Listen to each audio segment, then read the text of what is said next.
पुण्याच्या कार्यक्रमात एकनाथ शिंदेंनी जय गुजरातची घोषणा दिली आणि त्यानंतर आता शिंदेंवर विरोधक अक्षरशः तुटून पडलेत। आता शिंदेंनी सुद्धा उद्धव ठाकरेंचा जय गुजरात म्हणणारा एक जुना व्हिडिओ समोर आणलाय, पाहूया। जय हिंद, जय महाराष्ट्र, जय गुजरात।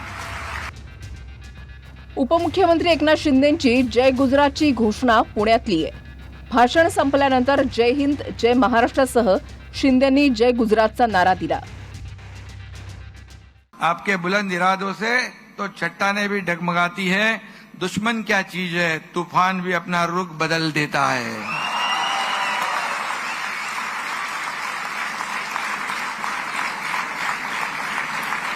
आपके आने से यहाँ की हवा का नूर बदल जाता है, आपके आने से यहाँ की हवा का नूर बदल जाता है। आपके नाम से हर शख्स आदब से झुक जाता है। धन्यवाद। जय हिंद, जय महाराष्ट्र, जय गुजरात। पुण्यात कार्यक्रम गुजराती समाजाचा होता। जयराज स्पोर्ट्स आणि कन्व्हेन्शन सेंटरच्या उद्घाटनाला केंद्रीय गृहमंत्री अमित शाह सुद्धा उपस्थित होते। पण शहांचं कौतुक करत शेरो शायरीनंतर शिंदेंच्या तोंडी जय गुजरात आलं। भाषणाच्या शेवटी म्हणालो जय हिंद। जय हिंद म्हणजे आपल्या देशाचा अभिमान, जय महाराष्ट्र म्हणजे आपल्या महाराष्ट्राचा अभिमान। आणि मी शेवटी जय गुजरात म्हणालो कारण त्या समोरची लोक सगळी गुजराती समाजाची होती आणि त्यांनी वर्षानुवर्षे आणि पिढ्यानपिढ्या या महाराष्ट्राला आपली कर्मभूमी मानली आणि जे काही तो प्रकल्प तिथे उभा राहिला आहे तो सर्व लोकांसाठी आहे आणि त्यामुळे एक त्यांची प्रशंसा, एक बाबा त्यांचा प्रशंसा आपण करतो की बाबा चांगलं काम केल्यामुळे, आणि ते काय त्यामुळे मी ते केलं। विशेष म्हणजे जय हिंद आणि जय महाराष्ट्र म्हटल्यानंतर काही सेकंद थांबून शिंदेंनी जय गुजरातची घोषणा दिली। आता जय गुजरात म्हटल्यानं ठाकरेंची शिवसेना आणि महाविकास आघाडी शिंदेंवर तुटून पडली। पोटातलं ओठावर आलं एकनाथ शिंदेंच्या। त्यांच्या पक्षाची सुरुवात तर सुरतमध्ये झाली ना, त्यांच्या पक्षाची स्थापना शहा सेनेची ती सुरतला झाली, त्यांच्या पक्षाचा जन्म सुरतला झाला। त्याच्यामुळे त्यांच्या गर्भात आणि पोटात जे आहे सगळ्यांच्या ते बाहेर येत आहे, त्यात नवीन काय आहे। पण महाराष्ट्राच्या मुख्यमंत्र्यांनी, माझी सध्याच्या उपमुख्यमंत्र्यांनी अशा प्रकारे आपल्या मालकाच्या समोर म्हणजे शहांच्या समोर जय गुजरात म्हणणं म्हणजे त्यांच्या मनात नक्की काय चाललंय याचा हा उद्घोष आहे।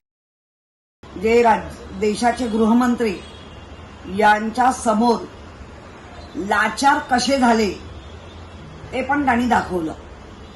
मुळात जय हिंद म्हणणं हे आपल्या देशावरचं प्रेम, जय महाराष्ट्र म्हणणं हे आपल्या महाराष्ट्रावरचं प्रेम, पण जय गुजरात म्हणजे हिंदी बरोबर आता गुजराती शिकणं पण बंधनकारक होईल याची सुरुवात करून देतायत का? आपल्याला मी आठवण करून देतो, यापूर्वी एकदा चिकोडीला छत्रपती शिवरायांच्या पुतळ्याचं उद्घाटन करताना माननीय शरद पवार साहेब हे जय महाराष्ट्र आणि जय कर्नाटक म्हणाले होते। याचा अर्थ काय, त्यांचं कर्नाटकावर जास्त प्रेम आहे आणि महाराष्ट्रावर प्रेम नाही असं ठरवायचं का? आपण ज्यांच्या कार्यक्रमांमध्ये जातो त्यावेळी त्या संदर्भात आपण बोलत असतो। आता गुजराती समाजाच्या कार्यक्रमात गेल्यानंतर जय गुजरात म्हटलं म्हणजे आता एकनाथ शिंदेंचं गुजरातवर प्रेम ठरलं आणि मराठीचं प्रेम कमी झालं आणि महाराष्ट्रावरचं प्रेम कमी झालं। इतका संकुचित विचार मराठी माणसाला शोभत नाही। आता ज्या कार्यक्रमात शिंदे जय गुजरात म्हणालेत त्याच कार्यक्रमात दुसरे उपमुख्यमंत्री अजित पवार सुद्धा होते, पण त्यांनी जय हिंद, जय महाराष्ट्र अशीच घोषणा दिली। आपके आने से यहाँ की हवा का नूर बदल जाता है, आपके आने से यहाँ की हवा का नूर बदल जाता है। आपके नाम से हर शख्स आदब से झुक जाता है। धन्यवाद। जय हिंद, जय महाराष्ट्र, जय गुजरात।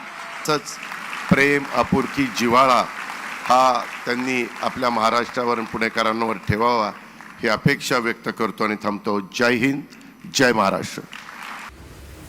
इकडे शरद पवारांच्या राष्ट्रवादीचे आमदार जितेंद्र आव्हाड यांनी सुद्धा टीकेची संधी साधली।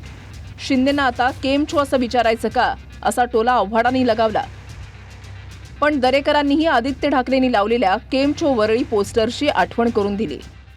असं आहे की पुण्यात जाऊन जय गुजरातची घोषणा का दिली मला समजत नाही. विनाशकाले विपरीत बुद्धी.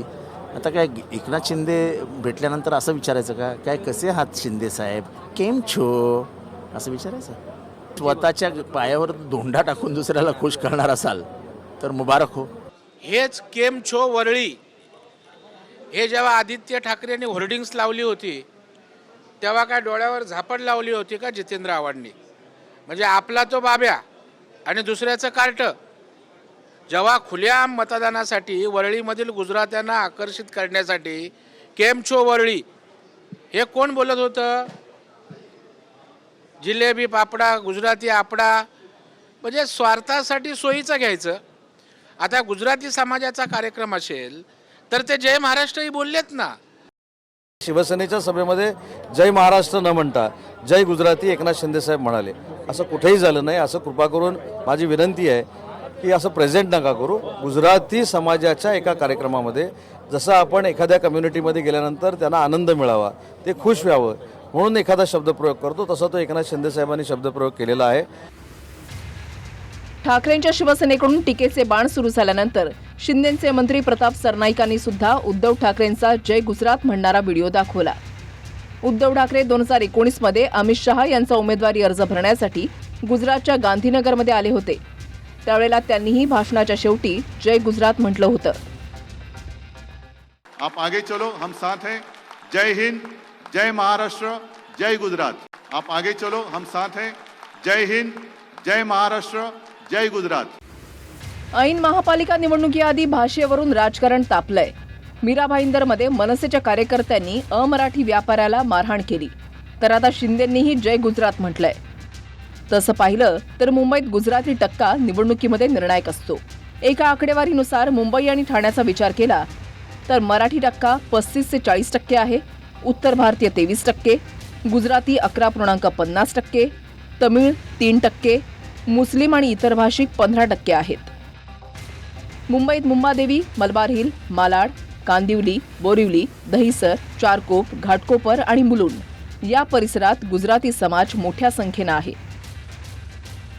महाराष्ट्रामध्ये आधीच हिंदी आणि मराठीवरून वाद सुरू झालाय.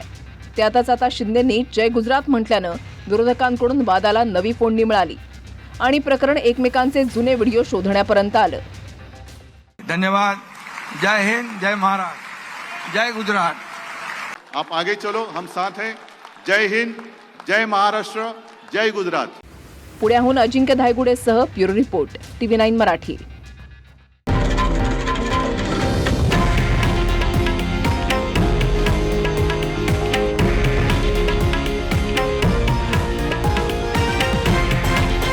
हे आहे देशातील नंबर 1 न्यूज नेटवर्क आणि आपण पाहत आहात TV9 मराठी, एकमेव.